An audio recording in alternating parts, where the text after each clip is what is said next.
Is America facing a moral crisis? We're continuing to answer in this video. Part one of this video will be in the description below, but we're going to continue on with this article, which is coming from, of course, a right-wing religious point of view. We're questioning some of the points here. We're talking about some of them. Some of them are actually valid and worth talking about. Jason, wow, the last 20 ones we read were pretty surprising, to say the least. I don't know what to expect with the next ones, but do you want to handle it from here? Yeah, so folks, please make sure you watch that first video. We agreed and disagreed with some of the things that were presented here, but all of it is pretty eye-opening. So number 21, Americans are obsessed with material things and are unwilling to go deep into debt, or are willing to go deep into debt to get what they want. Absolutely true. At this point, 480 million credit cards are in circulation in this country. That number has risen by nearly 13% since 2015. Again, something I've seen, but not something I can personally relate to. I've only had a debit card my entire life when I've taken these things because I refuse to put myself into debt, because I've seen friends, family, neighbors lose it all, lose the car, lose the house, lose their material possessions, have to declare bankruptcy because we transitioned from a society in the 50s, 60s, and 70s where we had a savings account and we saved up to buy things outright, to a system of financing and allowing people to give us credit on a plastic card and charge interest. So that statistic doesn't shock me at all, Luke. Yeah, I've never been in debt. I will never be in debt. I'd rather steal than be in debt. That's a personal opinion here. But the next factor, number 22, the next or opinionated fact, is that 37 million credit card accounts in the U.S. are seriously delinquent at this moment. And that would not surprise me at all, since I know a lot of people, I talk to a lot of people who are in absolute debt. A lot of student loan debt, a lot of people going by paycheck to paycheck, a lot of people not having enough money to survive. That is very prevalent amongst a lot of people that I personally talk to. And in my own opinion, I do believe that this is true. Want to keep it moving, Jason? Yeah, so here's an example of one of those ones that's just kind of nonsense to me. You see this study, and I think it's wrong, by the way. According to this study conducted by the Center of Disease Control and Prevention, approximately 2/3 of all Americans in the 15 to 24-year-old range age bracket have engaged in oral sex. Well, no S, Sherlock. I would say it's higher than 2/3. If it's not 4/5, there's something wrong. If you're a 24-year-old and you're not deeply religious or physically horrendous, I would think that by that time you've engaged in some type of oral sex. I don't know how that speaks to morality. I think that speaks to biology, but I understand because this is coming from a very Christian perspective. I mean, yeah, and I mean, I grew up in an urban city in Brooklyn. I mean, I've known people like early teens. People were engaged with stuff like that, and it's very early on. So it wouldn't surprise me. But again, polls are somewhat accurate. They are not ultimately accurate. Number 24. It has been reported that 1 out of every 14 girls in the U.S. has at least one sexually transmitted disease. Again, we got into that in the previous video. We talked about HPV. We talked about herpes, many people having it, not even knowing it, and it being more prevalent than we actually know about, without people actually having the symptoms for it as well. But again, the whole thing here is coming from a very skewed sex is bad, sex out of marriage is bad, which again, morally, some people see in different lights. But again, the bigger argument here is being made from a religious aspect, which needs to be understood here. Number 25. It has been estimated that 30% of all internet traffic now goes to adult websites. That wouldn't surprise me. If you look at the top ranking websites, they're pretty much pornography websites. We're seeing the pornography industry online boom, even though the studios are having a hard time surviving, since a lot of it is just free out there for the people. It's also becoming monopolized by certain groups and individuals, and it's becoming more and more prevalent in people's lives, since we're seeing such massive popularity of it online with just the view counts that you see on those websites. Again, Jason, cut me off at any time. 26. According to the Pentagon, 71% of our young adults are ineligible to serve in the U.S. military because they are either too dumb, too fat, or have a criminal background. Yeah, well, let's stop it there. Those are just the numbers that they put out. Like you're supposed to be able to pass this part of a PE test. Listen, we work out deals all the time where young criminal offenders go into the military instead of going to prison. The idea that and let's be honest. Listen, I took the ASVAB test. Okay, that's the initial test to get into the military. If you can't pass the ASVAB test, you shouldn't have a weapon ever. Ever. I mean, it is not a hard test. I felt like while I was taking it, had I had a 5th grade education, I could have still dominated the majority of it. So again, I think that Jason, this looks legit. This is reported by reputable outlets, and this is according to the Pentagon. And Yeah. again, we should question the Pentagon actually, but according to the Pentagon, which is important to bring up here, 7 in 10th youths fail to qualify for military service. I believe that's true. I mean, again, by their actual standards, I don't doubt it. But by the standards that they actually abide by, in other words, the written standards, sure, that's probably a real number. What they actually accept and the people they actually bring into the military, that's Johnny nonsense to an extreme. Number 27. The city of San Francisco handed out a total of 5.8 million free syringes to drug addicts in 2018. And I think that's dangerous. I know there are a lot of people that advocate, well, they need clean needles so that things like HIV and hepatitis and cirrhosis and those type of things don't spread. But I have to question, giving them the availability, and then 2, like the methadone type clinics that seem to be popping up, giving them a lesser drug to try to wean them off.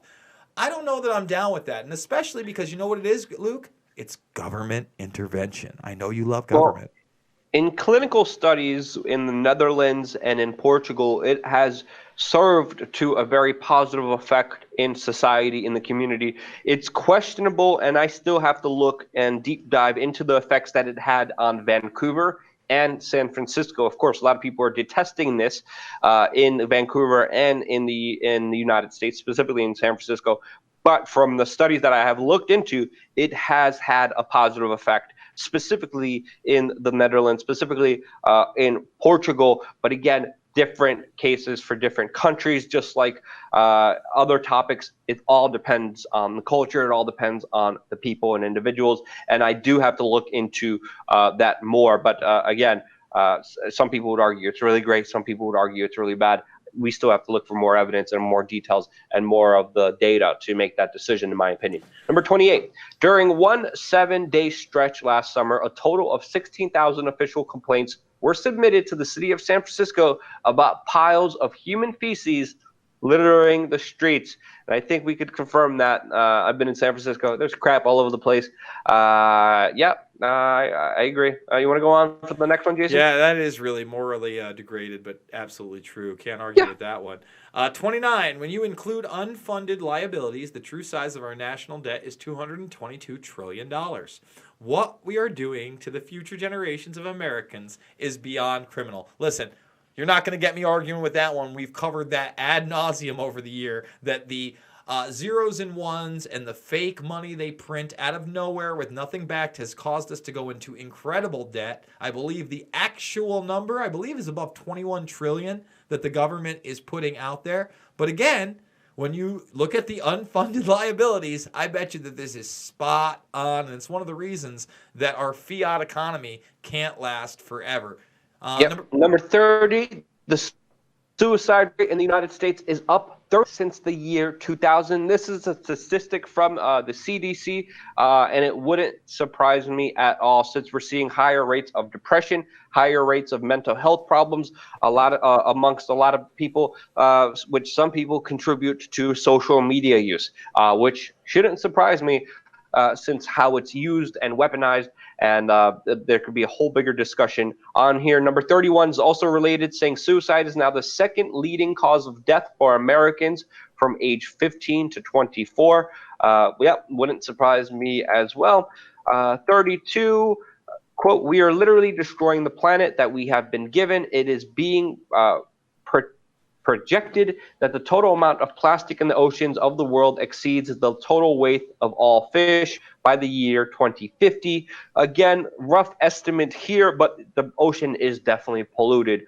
You want to go on, Jason? Yeah, number 33, there are more than 850,000 registered sex offenders in the United States today. We went after that one earlier. Yeah, we briefly we touched skipped that in one. the previous video because we were talking about sexual depravity and whatnot. But again, think about that number, guys. Again, you don't have to register as a sex offender in over 30 states for somebody that you had sex with who's under 16. So in other words, only in 20 plus states is 16 the marker.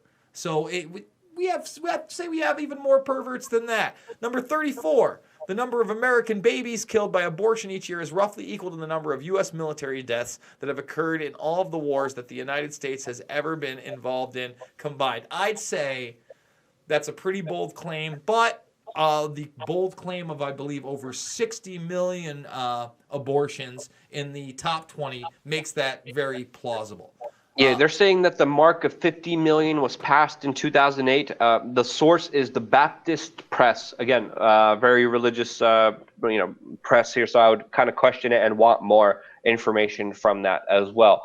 Let's keep it going. Are we on number 35? Yeah, about 1/3 of all American women will have had an abortion by the age of 45. That's a sad statistic if true. Again, people don't understand, but if you've ever talked to a woman that has had an abortion and they want to be honest with you down the line, they'll admit it caused some mental turmoil. It's not an easy decision. It does have some PTSD type aspects after the fact. Some people never get over it. So think long and hard about what you want to do, quote unquote, with your body. Number 36. Approximately 3,000 Americans lost their lives as the result of the destruction of the World Trade Center towers on 9/11. Every single day, more than 3,000 American babies are killed by abortion when you include all forms of abortion. Again, I'm not even going to go against that number. It's very possible. Number 37, one very shocking study found that 86% of all abortions are done for the sake of convenience. And I would agree with that number too. You would? 86, I mean, that means only about 15% are going to lose the baby or it's going to cause a health risk. So yeah, when they say convenience. Or rape or sexual abuse, that's also another big one that we have to bring up here. Again, the source on this is, of course, the Baptist Press, which of course is, again, we have to bring that up here. That's high. I don't think it's high. True. I don't think that's high. Extremely high. Dude, that doesn't seem high to me because that would only mean, again, when they say convenience, they're not putting in the sexual. First of all, the sexual assaults and abortion are very, very low. They are minute. They're well under 1%. Let's get that out of the way. Basically, what this is saying is about only 14% of abortions are due to physical harm that could be caused to the mother. A deformity, an abnormality, something that might take her life. I think that's probably pretty accurate. Number 38, an average of more than 100 churches are dying in the United States every single week. Doesn't surprise me. Again, I don't know that is morally destructive. The source here is allegedly from the Atlantic. Yeah. Well, I don't think that's wrong. I don't think that necessarily means our morality is going. I think that just means a lot of people are turning away from organized religion.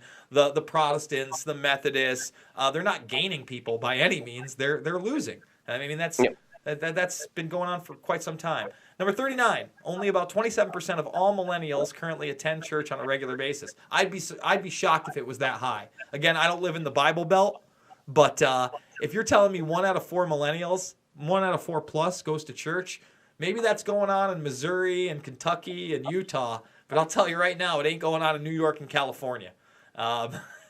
That's just my opinion. And number 40, guys, thank you for sticking with us through all 40 and 2 videos, by the way. The number of Americans with no religion has increased by 266% over the last 3 decades. I totally agree with that. And listen, I'm one of those people. You know why?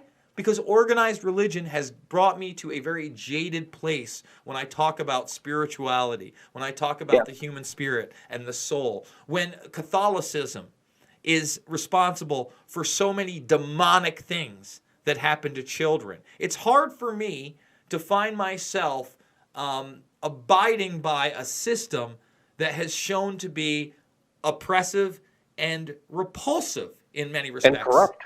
Yeah, and corrupt. Yeah. And Jason, you bring up a good point here because organized religion hasn't given themselves any favors with all the scandals that they have been involved in.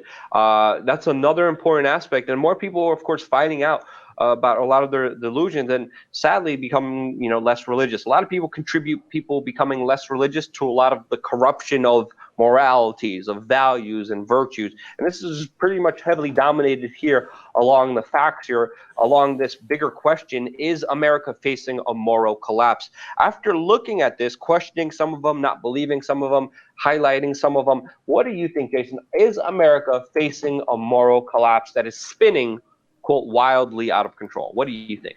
I don't know about America. I would say humanity in general has had a moral collapse. I don't think that you can blame a nation state or a large group of people. I think that, again, there are a lot of factors that are valid in this. However, it's from a deeply religious perspective. So if you went into this not being a Christian, I would find it hard pressed. But we've talked about it, Luke. We've seen the moral degradation of society, and unfortunately, I see so many people, especially with social media, with being in front of a screen that not only gives you everything you want, but then has that mirror so you can look at yourself all day, tape yourself, share your experiences. It's turned a lot of these kids, these millennials, into narcissists and, unfortunately, sociopaths that no longer regard anybody else as important as them. And I think that's the real problem. We've lost our spirituality and our humanity as a people, as a global populace in many respects. And I think it's highlighted in the United States, number one, because technology usually comes here first in a big way. And number two, we are the cultural trendsetters globally in many respects. The number one exporter of the United States is pretty much entertainment. It's Hollywood. And look at Hollywood. They're some of the most morally corrupt individuals in that entire industry. So many sexual assaults, so many predators, so many pedophiles. And again, that they just agree with. That, other celebrities coming out, yeah, this pedophile diddled this kid, but it's okay. The kid wanted it. The absolute insanity coming from Hollywood needs to be questioned, and the images and the subliminal messages, especially with the advent of social media and this technological advancement, we are facing a new conundrum in our existence that shows us that we can have anything at the touch of our fingerprints, and just as much as good as that could be, it could be just as bad. And I do believe the forces that are more driven by money or more prevalent than the forces that are driven by morality. And I think that it's very clear when you look at politics, when you look at entertainment, when you look at social media, and you look at what is portrayed to you as an example of what you should be. And it's not the traditional family. It's not religion. It's not you having virtues and morals and being your true self in your identity and doing what would be good for you and your community and your family and your nation. It's pretty much, what do you got for you? And that's pretty much the overlying thing that I'm saying. You said it a lot better than I did, Jason. Anything else you want to say on this? And do you want to end this? Guys, we're doing 4 videos a day between the 2 channels. If you are not subscribed to We Are Change or Pulse Change, please, please, please hit that subscribe button. Make sure to ring that bell for notifications or you won't know when we put these things out. Share them on social media. But hey, if any of the things we talked about over these past 2 videos concern you, get out there, change them, and be the change you want to see in the world.